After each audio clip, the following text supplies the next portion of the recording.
Thank you. Home. Courtesy of NASA, nice aerial of the entrance to San Francisco Bay. It always astounds me that Europeans were able to miss this place until 1769. Arguably the greatest natural harbor in the world. I'd love to steal that quote from the Spanish missionary who wrote, "This bay is so big that not only the ships of His Catholic Majesty, but of all the kings of all the world could anchor in here at the same time." And he was probably being conservative. When you think about it, the bay extends from South Bay, the Santa Clara area, up to Suisun Bay, up to Sacramento. It's just vast. And there's one way in. Yep. If you are of a military mindset, you couldn't think of a better situation to protect a fleet.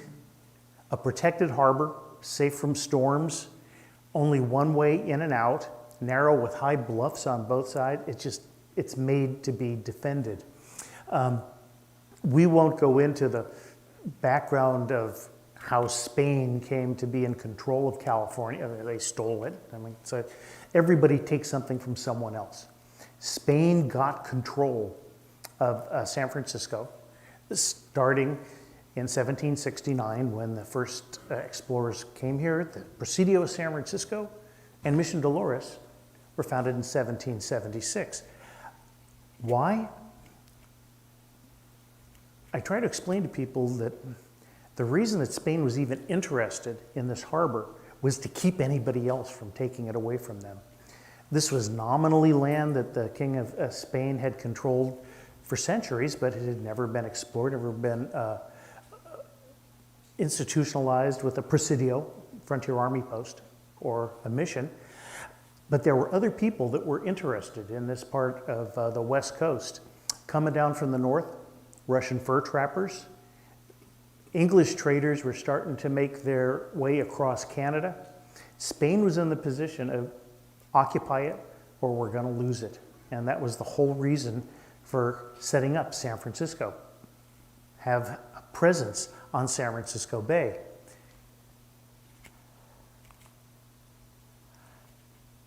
Probably good to use a good period map here. This one dates from 1779. It's not the first Spanish map, but it's one of the earliest that shows a pretty good representation of the bay. So there's your entrance. In research, I thought that the Spanish must have had some incredible name for the entrance to this harbor of harbors. You know, when you consider that Little Lake Merced's name was Laguna de Nuestra Señora de los Mercedes. Wow, what must they have called this? La Boca. Or La Boca de la Bahia sometimes. It had no real name. It was the way into the port of San Francisco. When you came in, Spain initially decided that the area right up here above the Narrows on the San Francisco side, right about where the toll plaza is, would be the place to establish a Presidio, the army post. The advance party that came up to colonize, after spending a little bit of time out there on the bluffs of now Fort Winfield Scott, decided that this is a lot nicer over here where today's Presidio is located. The Presidio itself was not a fort with guns poking out of it. It was essentially a adobe-walled compound from which soldiers would deploy. It was never even totally finished. There were very few visitors in those days, but one of them who did appear was the British Captain George Vancouver in 1792. What Vancouver reported was that there was one cannon tied to a log in front of the Presidio. There was no fortifications. He was welcomed by the Spanish out here. When word got back to Spain, the money came through in a hurry to build a real fort at the entrance to the harbor. Real in a hurry means 2.5 years. But in 1794, On top of that high bluff at the southern tip of La Boca, the Spanish constructed an adobe brick fort with the grand name of El Castillo de San Joaquin. Yeah, it had embrasures, openings in the walls for up to 14 cannon. The walls were about 4 feet thick. What was it built of? Adobe, the world's greatest building material for San Francisco, because as soon as it was finished in December of 1794, winter rains, the walls started to crack and melt. Heavy winds, as they called a hurricane, blew the thatched roof off the little hut in the center. Earthquakes cracked the walls. Even firing the guns, because it was built primarily on sand up there. When it was constructed, it was figured that they'd probably have a garrison live there and be ready if an enemy showed up. Reality is there weren't that many soldiers out here. So a detail would visit it every day. Maintenance was pretty much nil. And the reports, they vary over the years, people that saw this thing. The dimensions, maybe it was 100 by 150 feet at one time. Other times it was 100 by 80 feet. The number of cannon are constantly changing. It's real hard to sort out exactly what went on. This is probably as good a representation as we're going to see. So who were they afraid of? We'd mentioned the Russians, the fur traders. We also mentioned the British traders. And also the United States. Yeah, remember, we're around at 1776. By 1780s, we're an independent country. USS Constitution, 1797. It's flip, but it's true. Spain was protecting San Francisco against anybody that had a fleet that might make a try. But who was the biggest, baddest fleet on the face of the earth at that time? The British, yeah. And of course, there was that little thing of Francis Drake having claimed, Nova Albion for Queen Elizabeth. Maybe that's another thing to throw into Angus's mix. There were never any battles. In fact, the Castillo was in such sad shape that when visiting ships would come, a couple of captains of visiting ships reported that the Spaniards had to request gunpowder to fire a salute to answer the ships, because you would salute the Spanish flag as you entered. Well, one British ship, it was waiting and waiting for a return salute, and a guy comes out in a rowboat and says, got a cup of powder? When Spain loses control of California in 1822 to Mexico, Mexico pretty much just washes their hands of it. Before long, they even left the Presidio entirely. The place just melts. It becomes an adobe melt ruin. In 1846, during the Mexican War, when San Francisco is taken over essentially in a bloodless flag-raising ceremony, about a block from here in the plaza, they made a map, a very detailed map of the area of the Presidio of San Francisco, and Lieutenant William Warner. And this is our earliest really good look. You can see the half moon shape up there, and even the impression of little gun openings. What we don't get the impression of, this is where Fort Point sits today. Only thing is that hill was 90 feet high. Fort Point is 50. So there was a towering bluff at what the Spaniards called it Punta del Cantil Blanco, Point of the White Cliffs. What the Americans called it, the Americans, boy, they really like to throw out, or rather discard, Spanish names and give Yankee landmarks.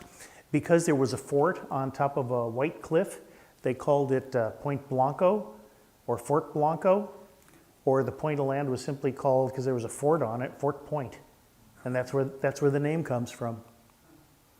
Yeah.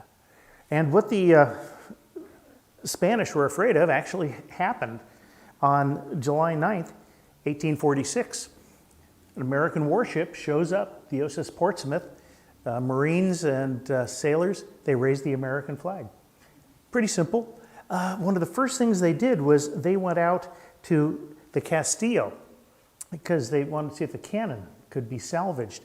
Well, unfortunately, a guy by the name of John Charles Fremont, a week before, had taken it upon himself to spike the cannon at the fort. What that means is, if everyone's seen those Pirates of the Caribbean movies, and to fire a cannon, you know, put a cannonball down and you stand back and with a torch, you fire it. Well, the hole in the back of the cannon that you attach the torch to, it's called the touch hole. That's how you ignite the gunpowder. John Fremont and a bunch of friends call themselves the Bear Flaggers. They'd come down to Sausalito, they'd rode across to the Presidio, they climbed the hill where the Castillo was, and using what are called rat-tailed files, something the carpenter would know what they are, long round file, you know, like for reaming out a keyhole. Well, they took and they hammered them into the touch holes of all the cannon, and then they broke off the spikes. So therefore, cannon they're useless. The term spiking a cannon, literally. They dragged 5 of the cannon back from the Castillo, and amazingly, they've survived. This is the Presidio Officers Club. This cannon over here, it still has the spike in it. The Navy, they just sweated blood getting Fremont spikes out of these antique cannon so that they could be made serviceable again. They never did get it out of that last cannon. Why did they do this? Because they wanted, probably wanted all 6, but they ended up putting 5 of them at the tip of what was called Clark's Point on the north side of the Yerba Buena Cove at the intersection of what's now Battery and Montgomery. Little adobe fort. Apparently it had a wood floor and adobe walls, and the cannon fired over to keep any bad guys from anchoring in Yerba Buena Cove. If you ever wonder why Battery Street got its name, it's because there was a gun battery. I drove by it the other day, and there's not even a trace of the elevation.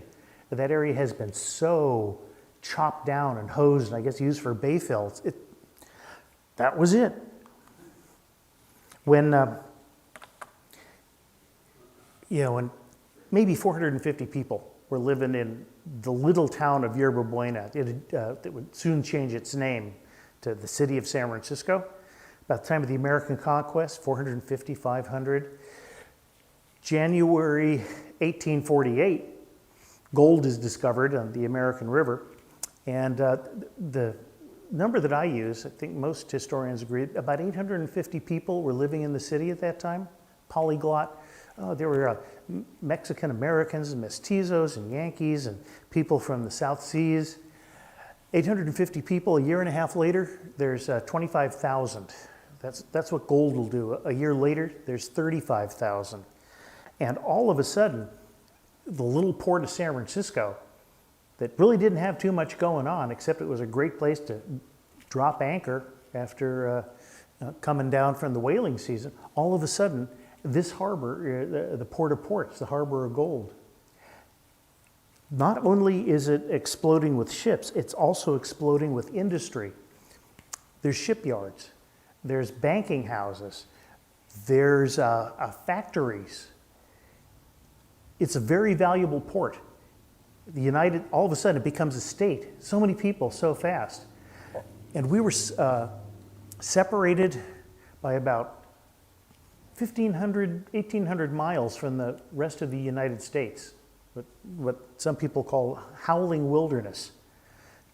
To get communication from the East Coast to San Francisco at the early days of the gold rush took about 6 weeks each way. That's the fast way.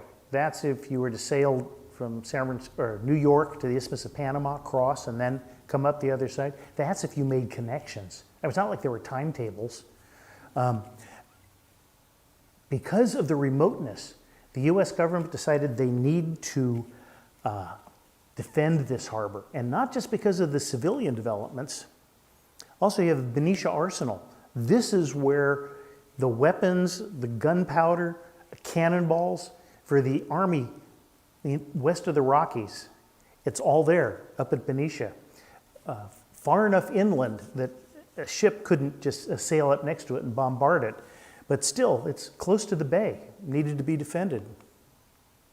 Mare Island Shipyard, huge resource. In fact, it was so big that the U.S. Navy in later years, they'd bring in foreign ships because that's where the big docks were, the big repair facilities, the machine shops. Definitely you want to prepare that. And let's bring it home. This is where we are. The first U.S. mint, 1854. So much gold was coming around. How did you pay for stuff? What was gold worth? Sometimes they would decide that you would pay for, the famous stories, you'd pay for a shot of whiskey with a pinch of gold. You'd let the bartender reach into your poke and he'd, okay, and the expression, how much can you raise in a pinch, comes out of that. And, you know, thinking ahead, bartenders would put bear grease on their fingers so they'd raise a whole lot in the pinch. You wanted standardization. You come down here, sell your money to the U.S. government, and the gold would, or sell your gold, it would be turned into a mint. 1874, the lady that we know, the Granite Lady, same job, minting California gold, and by then silver from the Comstock. The Army and the Navy get together in 1849 at the height of the craziness of the gold rush, and they survey the entire San Francisco Bay Area, the whole Pacific coast, and they come out with a list of recommendations for fortifications, and what they said for San Francisco Bay is the entire south end of Marin County. All the islands in the bay, Angel Island, Alcatraz Island, Yerba Buena Island, an expanded Presidio, and a funny little hunk of real estate called Point San Jose. The Presidio and Point San Jose, those were already government property. Spain had made those as reservations. The islands in the bay, they're going to decide who owns those, but those are going to be sites for fortifications. Same with Lime Point. They also included in that, it became a presidential proclamation by Millard Fillmore in 1850. All these lands are reserved. They also included Mare Island in that one. Here was the thinking. You got one way into the bay, La Boca, or what the Americans were calling the Golden Gate, courtesy of John Charles Fremont. You put a big fort on either shore, and then, if anything gets through there, as a backup, you fortify Alcatraz Island. And the other little parcels of land, like Angel Island, Yerba Buena, Point San Jose, in case of war, you could throw up temporary earthworks there. Big forts, the big blue dots, those are going to be permanent. Those are going to be the kind of forts that you only saw on the East Coast up till now. Things like Fort Sumter and Fort Pulaski, huge multi-tiered brick and granite forts meant to withstand months and months of siege. San Francisco was going to get 3. Work began. The fort at Fort Point, which was the original name, all the old documents. Up until the 1880s, that big brick pile that we know, it was simply called the fort at Fort Point. Work began in 1853, and it was an immense job. The first thing they had to do was cut down that bluff. Remember I said that the Fort Point today is about maybe 50 feet tall? Just about double the height of the fort in this engraving. And that's how high the bluff was. It took a couple of years to chop that down.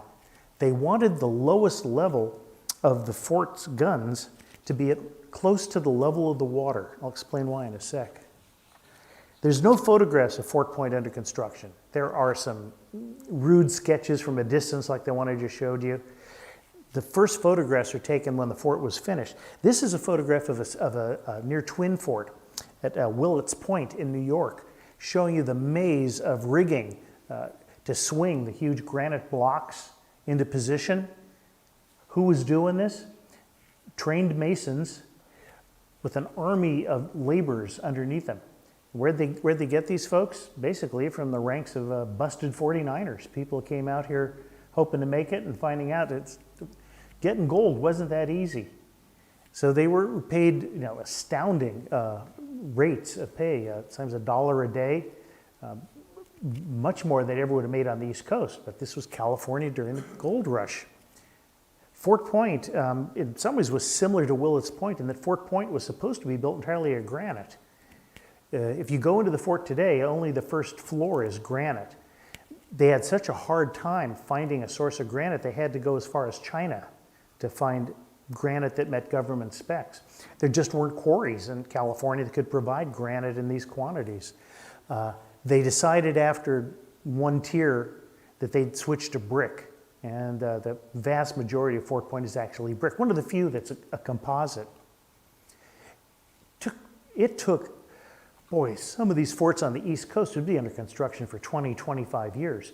Fort Point was almost totally completed in less than 7.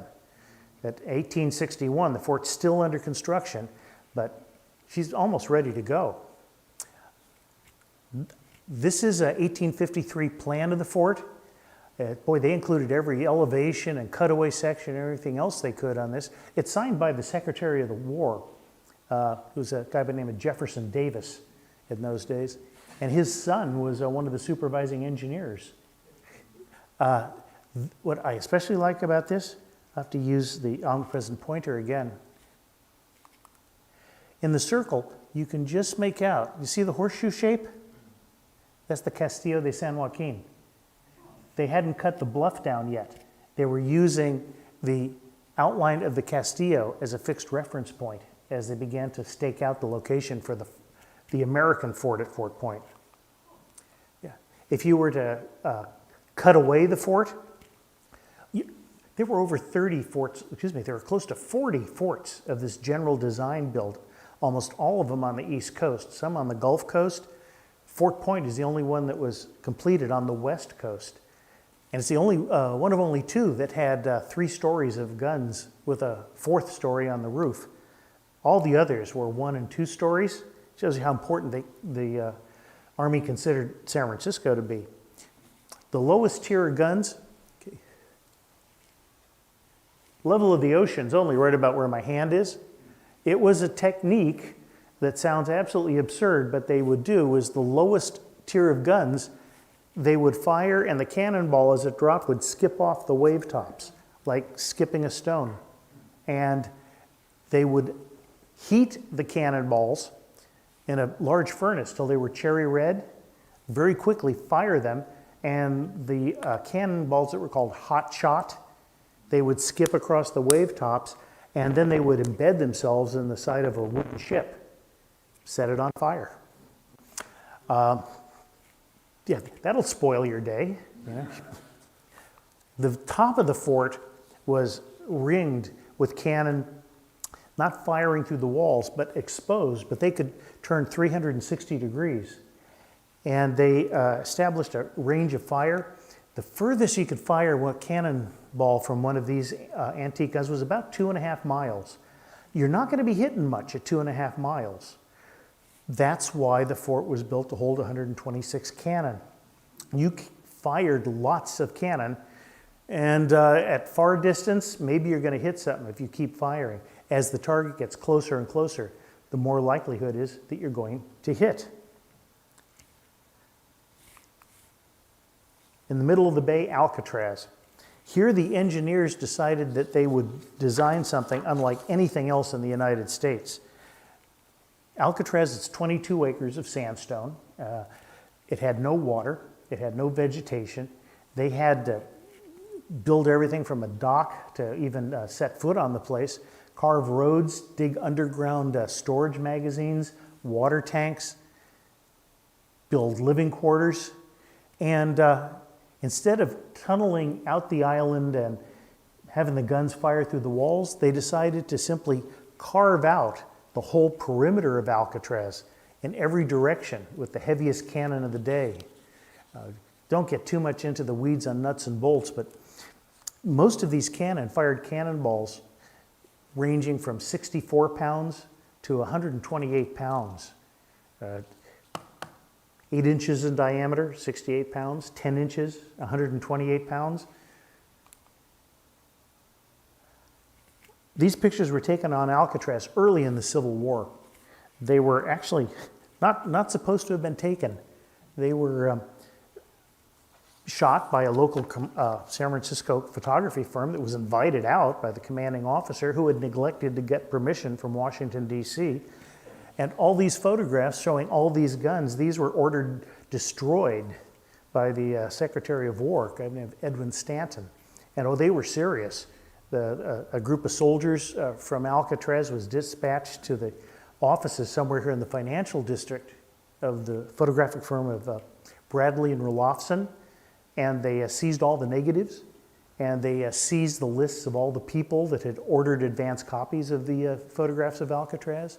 The commanding officer was just this shy of being court-martialed, and somehow a dozen of these photos turned up in the City of Sacramento library, mislabeled.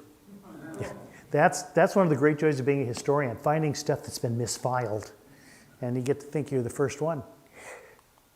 If you could have gotten an aerial view like the artists recreated here, you can see that the island, this is the west side, so it's facing the Golden Gate. There's a 1/4 mile of guns, one after the other. It may be because of this incredible rocky fortress in the middle of the bay, seemingly impregnable. Somebody thought of it as similar to the Rock of Gibraltar, and the name The Rock has been around since about 1880. So you got Fort Point at the narrows of the Golden Gate, and directly opposite, that's Lime Point. That's the third fort. Everybody's been to the big fort at Lime Point, right? It's massive. It's massive. It's probably, it's easily twice as big as Fort Point. Yeah, because it was never built. The land was not government land like Alcatraz and the Presidio. They had to deal with a guy by the name of Throckmorton, who owned all those lands, called Rancho Sausalito. And Throckmorton was really plugged in to the political scene and had contacts in Washington, D.C. And he would get a heads up of whatever Congress had allocated to build the fort at Lime Point. And I'll pull a number out of the air. That maybe one year Congress allocated $300,000 to begin construction. And the engineers would go to Throckmorton and say, we want to buy your land. And he'd go, $300,000. And they go, no, we have to buy the land and build a fort. He goes, find more money, $300,000. And this dance went back and forth for 16 years. The Civil War came and went, and it never constructed.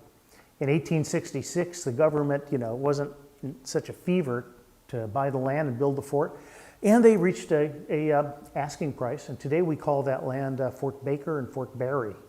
They bought all of that land, extending from Sausalito all the way to Point Bonita.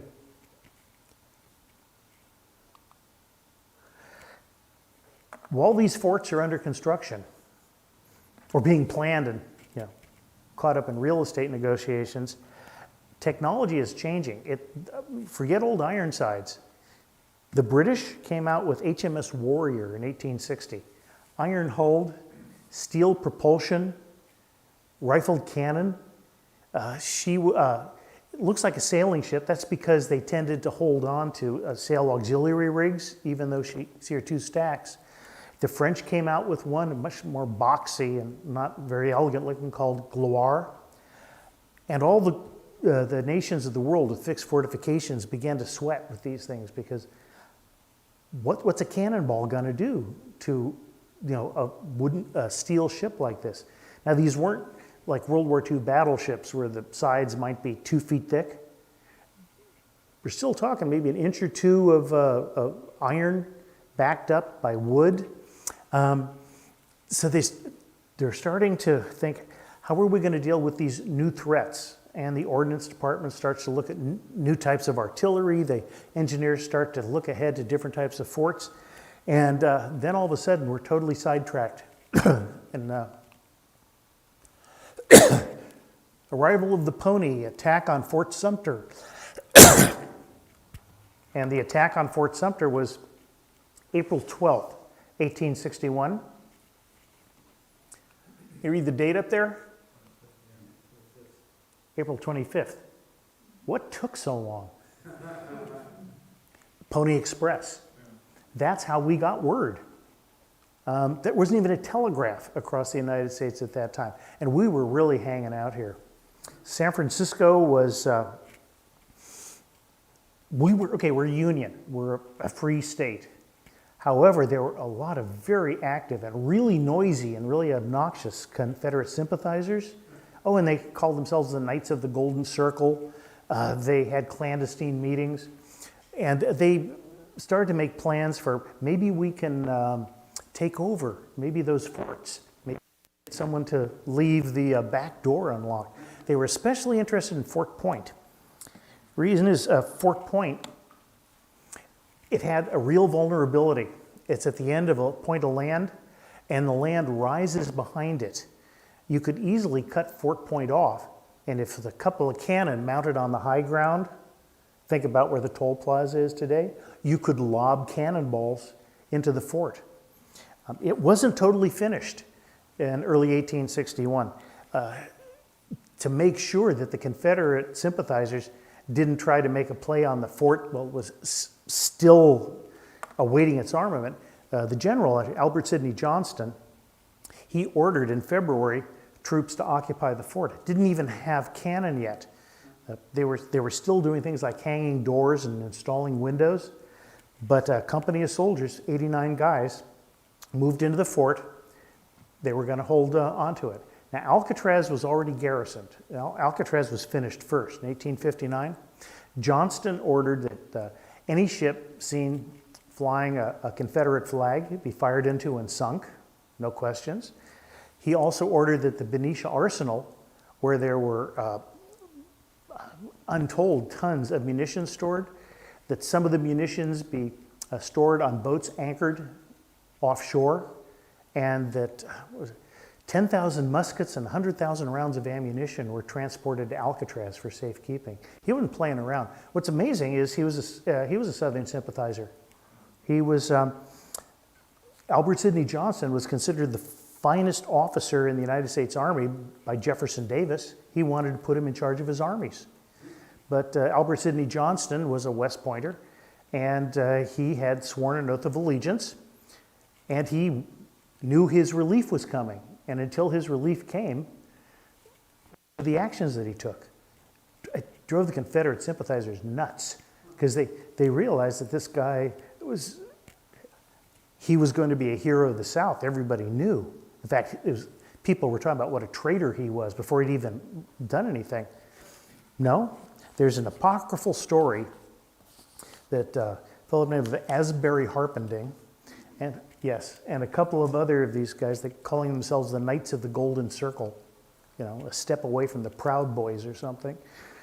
They met with Albert Sidney Johnston, and Johnston knew what they were going to say. Essentially, they were going to say, you know, wink, wink, nod, nod, you know, will you turn a blind eye? And I take this with a grain of salt, recognizing that it's Asbury Harpending, but Johnston supposedly said, before you start, tell this to your Southern friends. I will defend to the last drop of blood in my body the installations of the United States given to my care. And I'd like to think it's true. He did. He eventually resigned his commission. He was killed at Shiloh. Because you had weaknesses on the bay, not all the fortifications, they kept rethinking, what are we going to do? And in 1863, they came up with yet another idea for defending the harbor.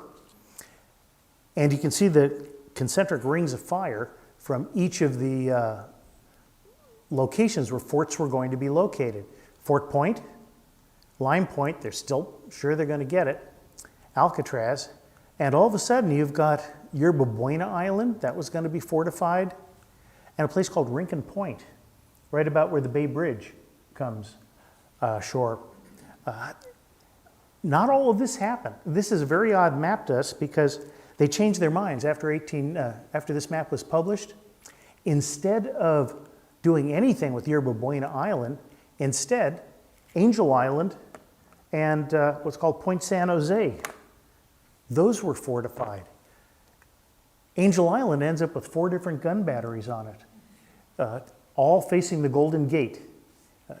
Point Stewart, Point Knox, Kansas Camp Reynolds, Point Blunt. It was privately owned, and it was one of those situations where the Army said, we need it, we're taking it, we're going to let the courts sort this out later. And that happened at a couple of places like this, wartime powers. Now these were not like Fort Point or Alcatraz. These were basically holes scooped out of the hillside, and it doesn't show in this photo, some of the others it does, the interior part of it was called the parapet. They were just revetted with vertical boards. The cannons were sitting on redwood timbers. Just getting them into place must have been a huge task. And there's various types of cannon sizes. Usually you didn't do that. You didn't use different calibers of cannon because it's a nightmare keeping track of the ammunition. Every bit needed to be specialized for its own gun. Really rugged. This picture was taken shortly before the gun battery was disarmed, well after the Civil War. And they were afraid to fire the guns. Dry rot was just, so far gone. And there was a quote by the officer of the engineer department who was in charge of all the fortifications. And in regards to Angel Island, he said, the engineer department should not be above criticism, but it shouldn't be laughed at. In the distance, slopes of Mount Tamalpais and the Tiburon Peninsula. And then you had on the San Francisco waterfront, you had Point San Jose. Something was called Black Point. You know it as Fort Mason. There, the Army constructed 2 different gun batteries. There you go. Yeah. One facing towards the Golden Gate. You can just see in the distance Fort Point and Lime Point, or rather Point Bonita out there. So this is what was called the West Battery at Point San Jose. And on the hill is the lawnmower and milk supply. That's the goat. Many Army posts kept goats and chickens and cows on hand. Now again, sometimes you had to say, we're taking the land, we'll sort this out later. There were some really nice houses on Point San Jose. It was one of San Francisco's first subdivisions. And there was this house inhabited by a very influential, beautiful woman by the name of Jessie Benton Fremont. And John Charles Fremont, her husband, had purchased the house at Black Point for her in 1860 and get her away from the hot inland climate. She and the kids lived in what was called Porter's Lodge for 3 years.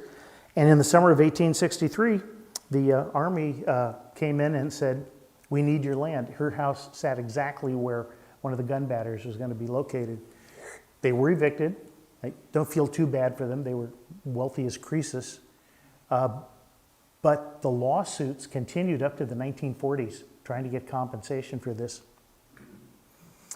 By the end of the Civil War, this is what you had. You never had that fort at Lime Point, But the end of 1864, you had, going back, Point San Jose, Angel Island. It's where all of a sudden you have all the cannon centering their fire right in this area here. Do not sail in here. That was pretty obvious anyway. However, there's always a chink in the armor, and the military was aware of it. A ship coming in at night on a flood tide, keeping very close to the Marin shore, and going this way. Because right up about here is Mare Island. So this is Belvedere. The Army really, really wanted Belvedere. They had plans to fortify it so that the Raccoon Straits would be another choke point. Never happened. Never happened. There's a body of correspondence back and forth where they're trying to determine if Belvedere Island was an island or it was a peninsula because it's actually connected by a sandbar, and it would have been easier to get through condemnation if it was an island. And at one point, there's a wonderful government chart that labels Belvedere as Peninsula Island, so covering both bets. Goat Island, it's fascinating because it wasn't until 1866, year after the Civil War, that they actually got soldiers out. They never fortified the island, but they did build a very pretty little army post. Directly underneath where the new section of on the Oakland side of the Bay Bridge, when you come out of the tunnel, you're right over it. Oh, it was an engineer company that was out there. I believe they were brought out there in preparation for laying out the never constructed fortifications. Built a perfect little army quad, grass parade ground. Yep. Goat Island. It was called Yerba Buena Island for a long time. Then it was called Goat Island, and then they changed the name back to Yerba Buena Island in the 1930s. So you'll see both in all the old records. Technology, talked about the Warrior. Warrior was an iron ship. These two, the USS Monitor and the CSS Virginia, these were called Ironclads. These are your modern warships in their embryonic form. The Monitor was the first warship built with a revolving turret with a cannon inside the turret so that you didn't have to maneuver the ship to aim the guns. The guns were in a turret, you fire them, and then you turn the turret away to reload them, all the ship maneuvers. The CSS Virginia was actually more along the lines of a more modern battleship or battle cruiser with immensely thick sidewalls made of railroad iron backed by wood. And they were both completed at the same time in April of 1862, March 1862. On March 8th, 1862, the Virginia sailed out on her own, no one to oppose her, and she sunk a couple of Union ships, taking the lives of hundreds of United States sailors, and everyone figured that's it. The Confederacy has got the super weapon. The next day, USS Monitor arrives. She was under tow down the coast, and when Virginia came out to finish off the ships that were badly damaged, she encountered the Monitor, and they slugged it out for a day. The cannonballs were literally bouncing off each other's sides. That was being inside one of these ships when they were hit by a cannonball, but neither ship could put the other one out of whack. Neither one sunk. Eventually, the Virginia was scuttled by the Confederates because she was bottled up. The Monitor was such a successful. You catch the dents in the turret. It was such a successful design that it became standardized for warships around the world for several decades afterwards. And there was one that was actually sent out here to San Francisco during the Civil War. It was a near twin to USS Monitor. It was called USS Comanche, and it was under construction in 1863 in Brooklyn. And the Army somehow twisted the Navy's arm to say San Francisco needs fortifications. You know, we're really undergunned out there. Give us a Monitor. And before the Comanche was even finished, they disassembled her, put her in a ship, sent her out to San Francisco. She sailed around Cape Horn, and the ship carrying the Comanche, was called the Aquila, it sunk in Mission Bay before it could be unloaded. And they eventually salvaged the Monitor, put her back together. She went into service, but not till after the end of the Civil War. Like all the forts, she never saw any action. She putt-putted around San Francisco Bay. There's no freeboard. You don't dare take these Monitors out into the open ocean. There's only 1.5 feet, 2 feet between where those guys are standing and Chesapeake Bay. And the Pacific Ocean Monitors it was death to them. What happened to the Comanche was she became famous in the Navy because she had been in a cargo ship that sunk. She was the first U.S. Navy ship to sink before she was launched. So, like in Jaws, they say, you're going to need a bigger boat. If you're looking at ironclads, you're going to need a bigger cannon. So no longer are we talking about 68 pound or 128 pound. This is a 15-inch caliber gun on Alcatraz. These were installed in 1864. It could fire a 450-pound cannonball over 3 miles. Yeah, somebody called it the meteoric impact of one of these ironclad. You weren't going to punch a hole in it, you're going to collapse it. They said being inside an ironclad under fire, it was like being in a steel drum with someone banging on it endlessly. And the size of cannons just got ridiculous. They only made 2 of these. They never even got them out of New York. Because each one weighed over 100,000 pounds. These fired a 20-inch cannonball. Weighed half a ton, about 5 miles. Yeah. They couldn't find a target that could withstand the impact of these things. But they were so big, they were nearly impossible to move. Putting them on a ship was almost unthinkable.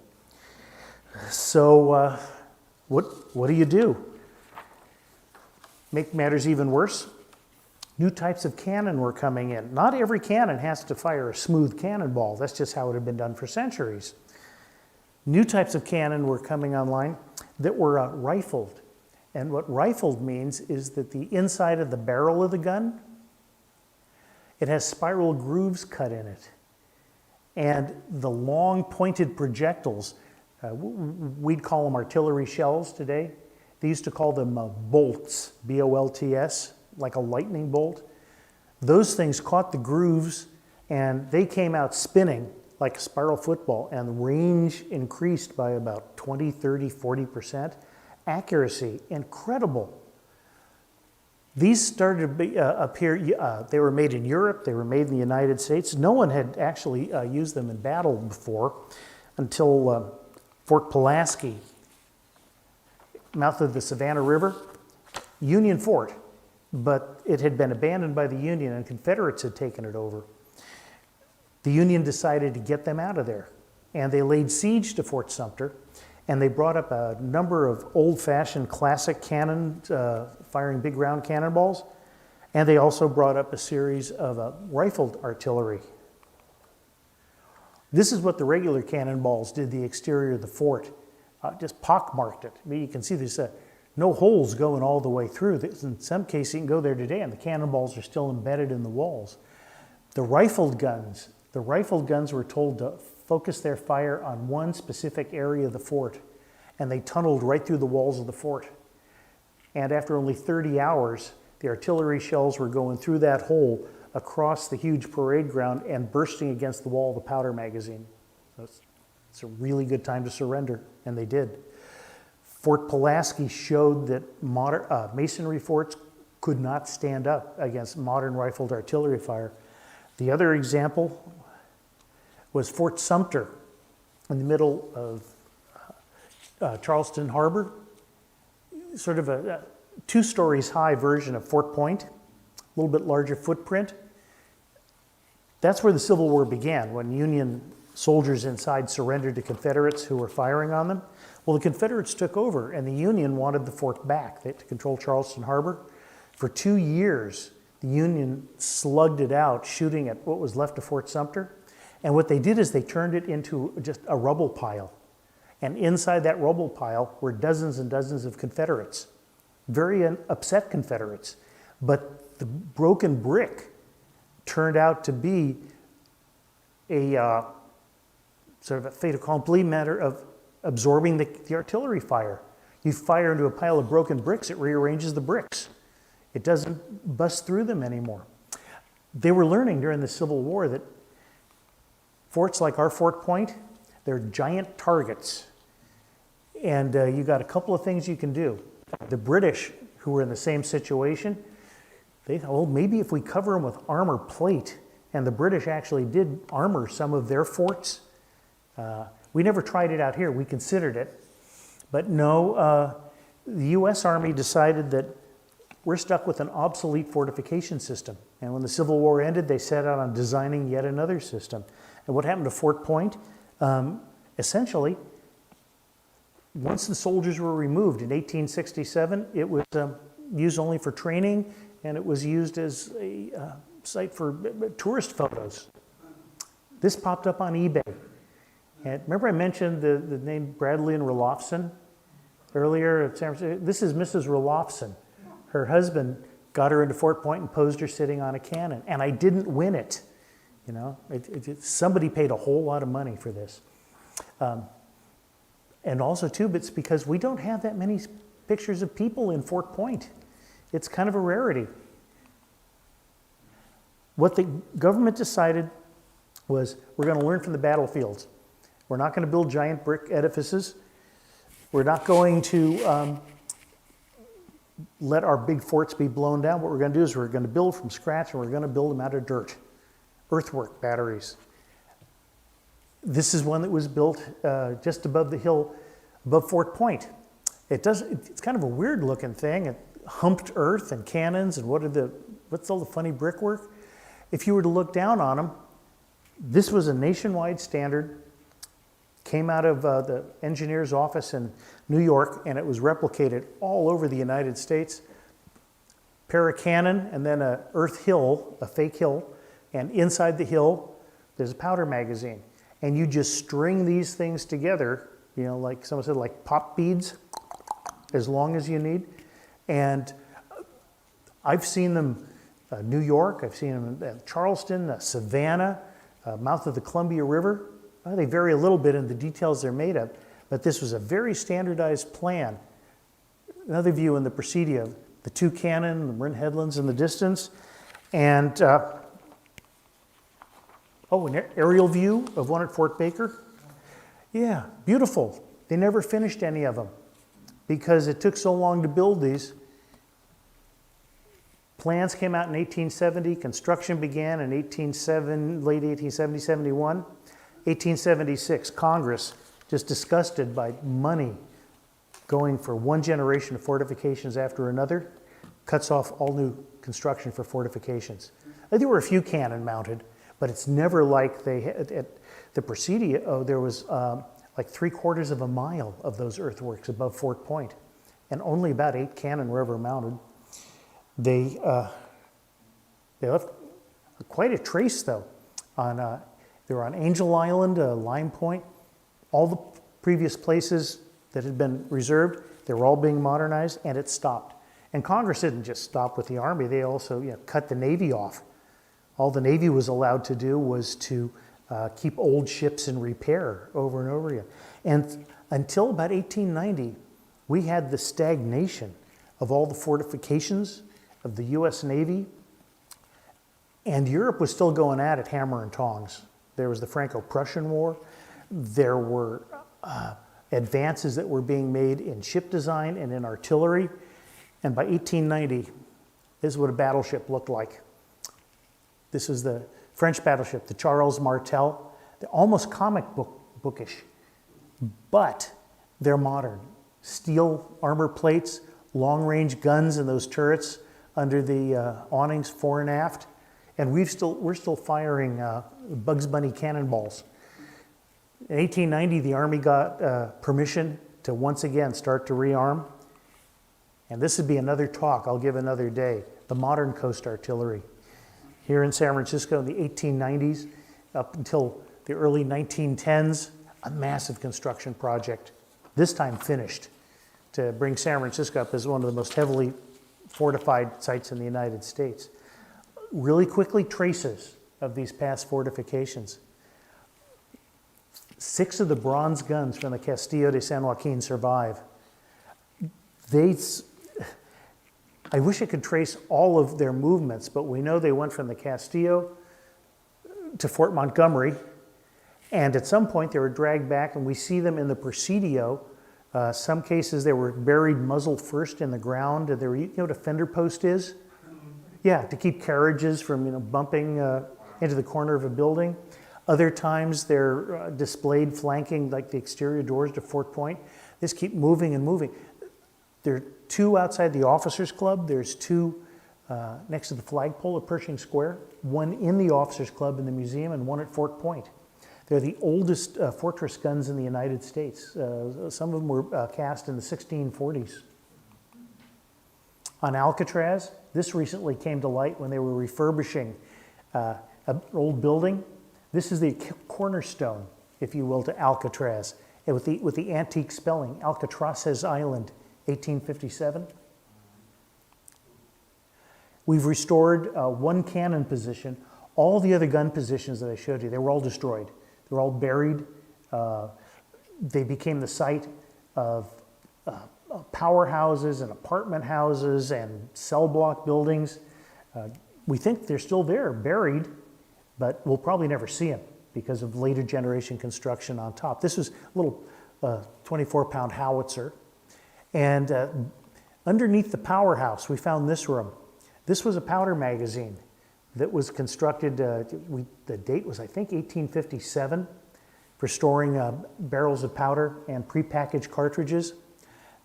You can't really get an idea of the scale, but it's inside, it's about the size of a small chapel with the ceiling about 18 feet high, and that it was full of fuel oil. During the 1910s, the Army's engineers had building a new prison. They decided that the old powder magazine made a Jim Dandy bulk fuel oil storage tank. Left us a toxic lake to get rid of, which we did, but the bricks are just so saturated with bunker oil, it's still leaking out. Oh, yeah, the Coast Guard kind of got on our case about that. Throughout the Presidio, above the hills above Fort Point, are bits and pieces of these old traces of the 1870s earthworks that were never completed. Part of them we were wondering, we always wonder what's buried, not just because it's cool to find out, but we have to pay attention in the Park Service. If we're doing any new construction or any new trail work like we were in the Presidio, what is below that might be impacted by this work? And this is an 1870s magazine and access tunnel that was backfilled during the construction of the Golden Gate Bridge. We had the maps showing where it was, and we overlaid it, and the archaeologist said it should be straight down 8 feet, and there it was. Yeah, the walls were covered with graffiti from the 1910s and 20s. Yeah, I mean, if they'd had spray cans, I'm sure they would have tagged them. But it was soldier graffiti and graffiti from, of all things, the lighthouse keeper's children down at Fort Point. Something else we dug up was that gun battery at Black Point. It was excavated in the 1980s, remarkably intact. And a project I was tasked with was we were offered one of these giant cannon. The Smithsonian Institution had one. And I had to figure out, A, how to get it out here, and B, how do you put it together again? You know? This one here, it's a model 1861 Rodman, the same type that was there, aiming now towards the tree-obscured Golden Gate. Angel Island, I went out there, there's nothing. All those gun batteries, they've just been scraped down to bare earth. At Fort Point, that's our gem. Like I said, there were somewhere around 40. These were called third system forts, the third system of fortifications the United States had designed and built. Almost all the others on the East Coast have suffered either from battle damage, Fort Pulaski, Fort Sumter, or they've been knocked down to make way for newer fortifications, or especially in the Northeast, freeze-thaw, where the freezing rain penetrates through the bricks, ice forms, it expands, it cracks the masonry open. Fort Point is considered to be the finest example in near original condition. Yet, there was a little annex to Fort Point that was built just outside the walls of the fort, and it was demolished during construction of the Golden Gate Bridge. It didn't amount to much. It was only maybe about 80 feet by 25 feet inside, a little out battery. But while they were doing construction work, doing some earthquake stabilization near the Golden Gate Bridge, they started to uncover these funny brick things, and they called us over, and we went to the park archives, and we found the maps, and lo and behold, we found the corner of what was called the Counterscarp Gallery of Fort Point. So there's still discoveries to be made out there. So to wrap, you talk about the Civil War in San Francisco, and nothing ever happened out here. A lot happened, it's just nobody shot at each other by the grace of God. I want to thank you guys for coming. If we have time for questions. Yes? I noticed a couple of your maps, there was something called Blossom Rock between like Alcatraz and... Yep. Yes. There were several big rocks in the bay. There was Blossom Rock, there was Shag Rock, there was Arch Rock, and these were like versions of seal rocks sticking up out of the water. Blossom Rock was maddening. It was just right at the water's top, and eventually the government blew these all up so that they were, there's now like 30 or 35 feet of clearance for deep water ships, but even that's not enough. They may have to revisit and blast them again because ships are getting deeper and deeper. If you sail in the bay ever, there's an island called Little Alcatraz, just off the tip of Alcatraz. It's the same thing, just a little lonely rock. That one, there's a permanently anchored buoy next to Little Alcatraz. There's still an occasional boat on it every once in a while. Yes, sir. Yeah, I've seen some great photos of pleasure boats like teetering on top of Little Alcatraz. They tried to sail over it. Let me because this is going to be recorded for YouTube, we want to make sure our questions are... Oh, sure. Were there any World War II fortifications? Oh, yes. World War II fortifications. There was an extensive network of fortifications. San Francisco was one of the most heavily defended ports in the world during World War II. We should come back and I could do another talk on that one. But one of my volunteer projects is that a couple of battleship guns were hauled up and mounted high up in the hills in Fort Cronkite, overlooking a Rodeo Beach and the Potato Patch Shoal. It's called Battery Townsley. And a bunch of us volunteers have been restoring it to the way it looked during World War II. 150 guys lived in that thing throughout World War II, waiting for the Japanese fleet to arrive. Question back here.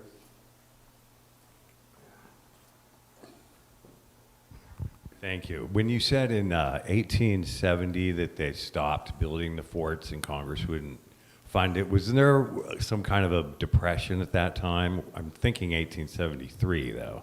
1876 is when they cut off the finances. Oh, okay. Yeah, they approved a piddling amount for maintenance of fortifications,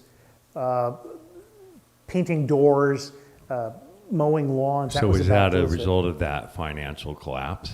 It could well have been. Okay. Because, again, Right. Thank you. I do not know how much money was spent fighting the Civil War, but to be told, hey, great, we got to start all over again, it was a pretty big thing for the armed forces to go to Congress for. Well, great. Thank you guys very much. Oh. Okay. And thank you for coming. We hope to see you next month on the 12th. And we have maybe one more question here. Just a quick question. So none of these, no cannon was ever fired in hostility? I mean, ever? No can't. Am I on? Yeah. Oh, hey, I dropped it. No cannon was ever fired at an enemy, but I'll tell a quick story when we came close. One day in October of 1863, the sentry on Alcatraz, he sees a big warship looking very much like that one that I showed you of the HMS Warrior, same design, and it's way over towards Sausalito, and they can't see the flag on it. And it's under tow, not with a tugboat. The sailors are actually rowing boats, and they're towing this giant thing, and it's headed for, God help us, it's headed for Raccoon Straits, which wasn't yet fortified. That was the way to Mare Island. So the guy on Alcatraz, his job was to challenge any ship that entered the bay, and he fired a blank, which was the standard thing that you do, and the ship just kept on going. So he fired a cannonball across its bows, and the ship comes to a dead stop. because that's a universally known sign. Shot across your bows, the gun port's open, and it starts shooting. It fires 11 guns, and that's a friendly salute. And the commanding officer on Alcatraz goes, okay, change the guns, return the salute, and while they're preparing to return the salute, Fort Point begins firing at the ship. To this day, we don't know if Fort Point was trying to join in on the salute, if it thought there was real action, but the ship was the flagship for the British Pacific Fleet, and with a very upset Admiral John Kingham aboard, and he wrote the letters of the National Archives. Yeah. He writes to the general in San Francisco, "My dear General Commanding Department of the Pacific, why was I shot at?" Okay, and the response, "My dear Admiral Kingham aboard HMS Sutlej, because you were going the wrong way and you ignored a blank shot." Okay. Well, I didn't know. Funny, everybody else in the world knows. It wasn't on his cell phone. He wasn't. He didn't get the memo. Yeah, that's as close as we got. They corrected a British warship's manners. Well, thank you, and we hope to see you next month.